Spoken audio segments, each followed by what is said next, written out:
Salut à tous, ici YouFaze, on se retrouve pour mon match de demi-finale qui m'a opposé à StanFX. Objectif qui était déjà atteint pour moi puisque je m'étais dit avant la PP que mon objectif ultime c'était de faire demi-finale, sachant que ma team était construite depuis plusieurs mois maintenant. Ça faisait 2 mois que j'avais repris une reine du ladder, que je l'ai peaufinée, que je l'ai modifiée, que je l'ai adapté à beaucoup de situations, et que surtout depuis que j'y avais mis Megamawa, avec un set très particulier, je n'avais pas beaucoup de personnes qui avaient pu passer cette team. Et là, j'ai vu le Toxapex, j'ai vu le Ferrothorn, et je me suis dit, oulalalala, le combo des deux va faire que Marine va passer un très mauvais match, que ça allait être très compliqué de gagner, qu'il allait falloir faire des plays du futur, qu'il allait falloir tenter des choses assez incroyables pour s'en sortir. Surtout que je ne voyais vraiment pas, là, en voyant ces deux Pokémon, comment je pouvais gagner sans placer Omastar. Mais vous allez voir que la façon avec laquelle j'ai gagné ce match est complètement inédite, ne m'était jamais arrivé en tournoi. Et pour un premier match contre StanFX, c'était quand même très mouvementé. Lui qui me disait avant ce match-là qu'il avait été assez cool dans le tournoi, qu'il n'avait pas eu vraiment de situation où il était très inquiété, etc. Là pour le coup, vers la fin du match, c'était très chaud, alors que pourtant au début il avait un avantage de fou. Donc sur le match-up en lui-même, plus 10 000 pour sa part, il a fallu que je sorte des plays du turfu pour pouvoir revenir et pour pouvoir ensuite, comme vous le savez, me qualifier pour la finale. Donc je vous invite à regarder tout de suite ce match de demi-finale qui m'a opposé donc à StanFX. Première fois que je jouais ce joueur-là en tournoi, je l'avais joué une fois sur le ladder, mais je l'avais axe et puis ça comptait pas vraiment. Donc là c'était le premier vrai match qu'on faisait l'un contre l'autre. Et sans surprise vide avec son Toxapex qui est un match-up sur toute ma team.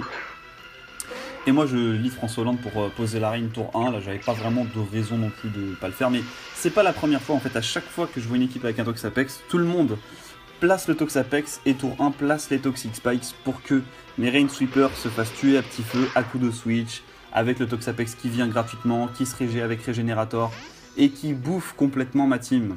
Et en fait là, à partir de là, je m'étais dit bon bah ce Pokémon là, pour passer ça, il va falloir vraiment sortir le grand jeu. Donc sans surprise, il place ses Toxic Spikes et il récupère des HP avec sa Black Sludge. Alors le demi-tour lui a fait même pas 2% je crois. Moi dans la foulée, donc lui il essaye d'abord, vu qu'il est plus rapide, de me brûler. Il faisait vraiment une focus absolue sur la burn, que je n'ai pas très bien comprise puisque Ferrothorn avait un match-up absolument fabuleux sur sa team. Il pouvait 1v1 toute sa team à part son Pheromosa. Donc à partir de là, même si j'étais brûlé, je m'en foutais complètement parce qu'il faisait que je vampigraine un truc. Donc voilà, j'étais pas du tout focus sur ça. Et lui, il a directement commencé à switcher sur son propre Ferrothorn en anticipant le Vampigraine, ce qui a été bien joué parce que je ne me suis absolument pas gêné. Je n'avais aucune raison de vouloir éviter la burn comme je vous l'ai dit. En 6G, ça m'aurait emmerdé. En 6G, peut-être que j'aurais mis Latios, là tout de suite, pour ne pas me faire brûler mon Ferrothorn. Mais là, sachant que ça équivaut à un knock-off en 7G, sachant que ça retire autant que les leftovers, je n'y voyais aucun inconvénient. Donc très bien joué de sa part, il va pouvoir placer les picots gratos. Donc là, avec les Toxic Spikes, avec tout ça, je me suis dit c'est la grosse merde, je vais perdre le match. Je sentais déjà que j'avais perdu en fait limite dès le début.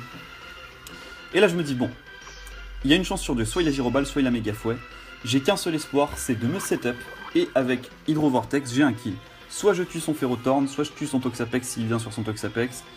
Dans tous les cas, j'avais un kill si jamais il n'a pas Méga Fouet ou qu'il le miss. J'ai voulu tenter le tout pour le tout. Je voulais jouer le Axe tour 1, enfin, ou les Probas plutôt, les Probas et le RNG si, en cas de Méga Fouet. Et malheureusement, il avait Méga Fouet, et il l'a réussi, ce qui m'a OHKO assez largement. Parce que Gyroball, je sais que Amonistar avec 125 de base de def, même si je suis à -1, je le tiens sans problème. Et malheureusement, ça ne s'est pas passé comme prévu, donc je peux aller sur Bathory directement et tenter de me setup. Là, c'était mon deuxième espoir de gagner, en fait, le Misdibule. Donc lui il va aller sur Landorus, il se dit bon il fait SD, il fait Sucker Punch, ça me tue pas donc j'en ai rien à foutre et en plus j'ai les pièges de rock gratuitement. Donc il se prend les pièges de rock, il m'intimide, mais comme vous le savez, je savais déjà avant le match qu'il fallait que je fasse des gros plays pour sortir StanFX vu sa team. Et je n'ai pas hésité, dès que j'ai vu en fait qu'il avait Landorus dans sa team, j'ai mis le Mawile sur Ferrothorn et j'ai directement cliqué sur Point Glace pour pouvoir OHKO son Landorusté et qu'il ne mette pas les pièges de rock. Ce qui l'aurait mis dans une situation, c'est même pas du confort là, c'est le trône là. J'allais lui construire un trône quoi, j'allais être l'architecte de son château quoi le mec. Et là il envoie le poison. Je me disais bon il est pas physique parce que sinon il m'aurait pas mis ça comme ça, donc je trouvais ça super bizarre. Et j'ai sac du coup King Grand. J'ai sac Kingdra parce que je savais dans tous les cas que le Pheromosa ne pouvait pas, que le Kingdra pardon ne pouvait pas faire grand chose contre sa team. J'aurais pu aller sur Pelipper puisque mon Pelipper était SPDF. C'est vrai que j'aurais pu le tenter. Mais sur le moment je me disais de toute façon Kingdra va servir à rien, donc autant qu'il crève. Et il m'a fait Z Focus Blast qui va absolument me violer, qui me tue fois 10 milliards de fois. On regarde l'animation parce qu'elle est sympa.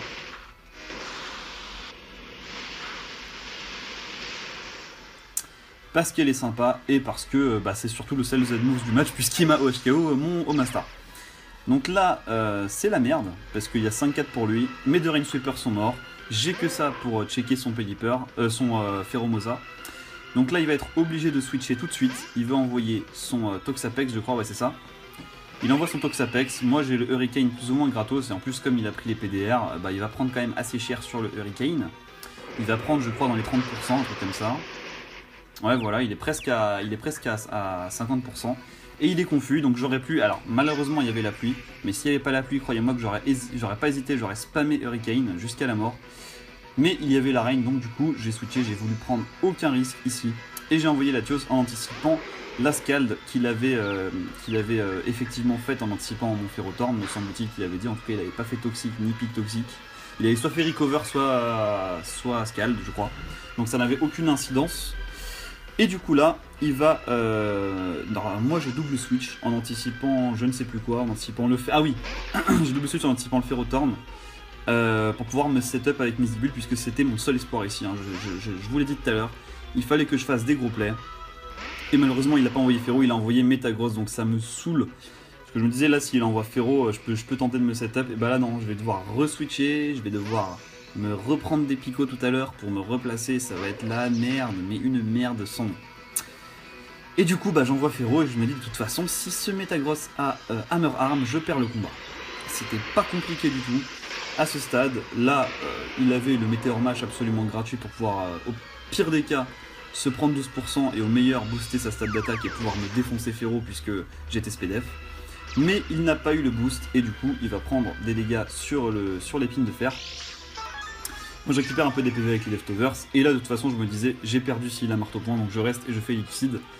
Et il a anticipé que j'envoie Pelipper pour scout le marteau point, en faisant point éclair, mais je n'ai pas fait ça, puisque je viens de vous le dire pour moi, s'il avait marteau point j'avais perdu le combat, donc je ne voulais absolument pas insister sur ça.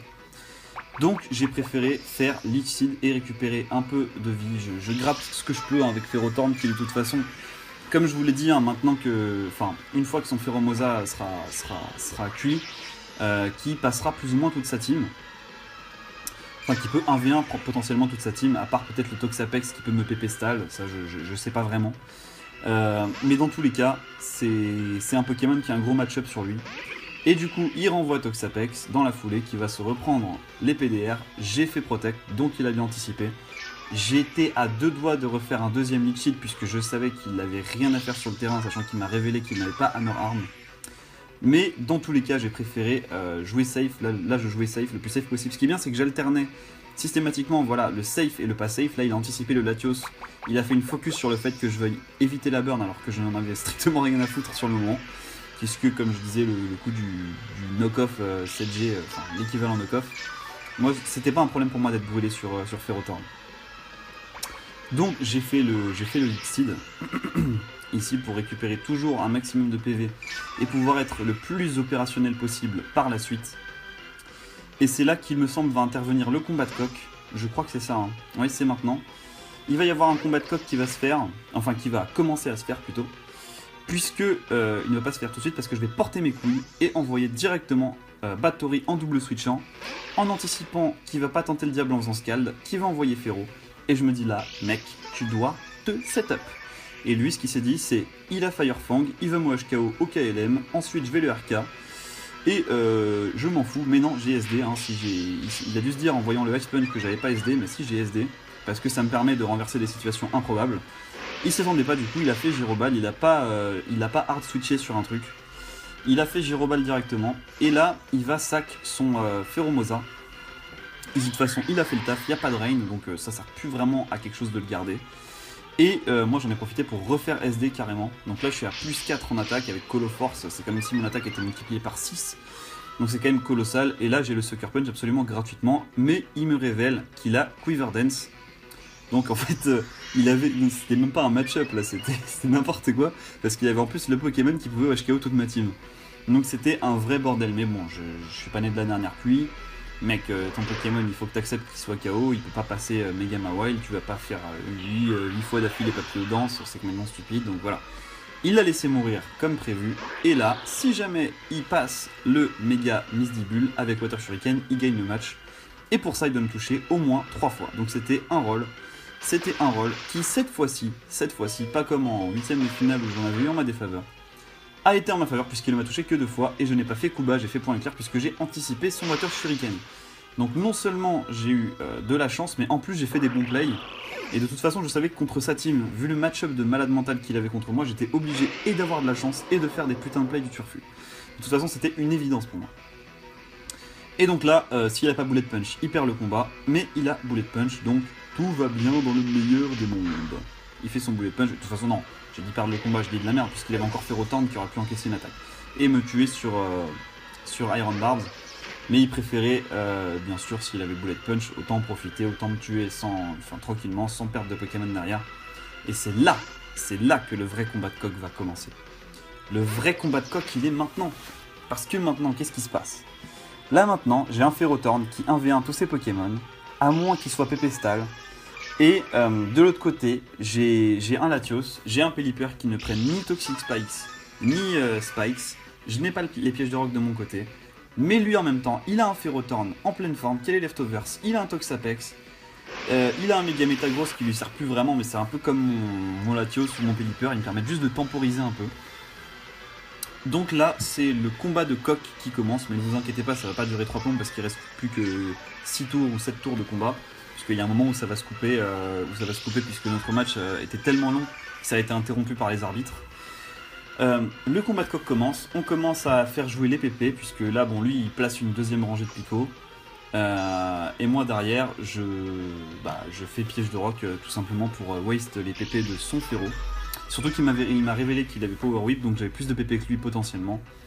Mais il pouvait toujours switcher de Toxapex en Ferrothorn pour pouvoir me PP waste. Ce qui de toute façon aurait été fait sur Pokémon Showdown. Mais ça n'aurait pas pu se faire sur console. Donc là, en fait, sur PS, il avait gagné le match. Il aurait gagné en 2 heures, mais il aurait gagné le match. Mais sur cartouche, il y aurait eu match nul parce que je n'aurais jamais laissé un de mes Pokémon se faire mettre KO. Et dans tous les cas, il y avait 3 partout. Donc au bout d'une heure, c'était impossible de se départager.